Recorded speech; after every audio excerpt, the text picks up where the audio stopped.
കപ്പ ബിരിയാണി ഉണ്ടാക്കുന്ന വിധം. കപ്പ കഴുകി വെള്ളം വാർന്ന ശേഷം കലത്തിലോ കുക്കറിലോ ഇട്ടോ വേവിച്ചെടുക്കണം. ബീഫ് മറ്റൊരു പാത്രത്തിൽ വേവിക്കണം. മുട്ടയാണെങ്കിൽ പിന്നീട് ചേർത്താൽ മതി.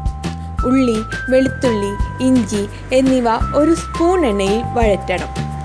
സംഗതി അത്യാവശ്യം ചുമന്നു വരുമ്പോൾ 2.5 തണ്ട് കരിവേപ്പിലയും മല്ലിപ്പൊടി, മുളക് പൊടി, മഞ്ഞൾപ്പൊടി, ഗരം മസാല എന്നിവയും ആവശ്യത്തിന് ചേർത്ത് ഇളക്കിയെടുക്കണം.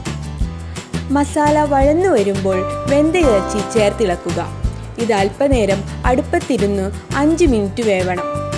ഇതിലേക്ക് വേവിച്ചു വെച്ച കപ്പയും ചേർത്തു നന്നായി ഇളക്കണം.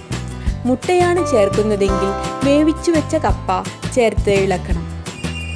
ഇതിലേക്ക് മുട്ട പൊട്ടിച്ച് ഒഴിക്കണം. എന്നിട്ട് ഇളക്കാം. സംഭവം വെന്ത് കുഴഞ്ഞ് ഒരു ലെവലാവുന്നത് വരെ കാക്കുക. എന്നിട്ട് ചൂടോടെ കഴിക്കാം.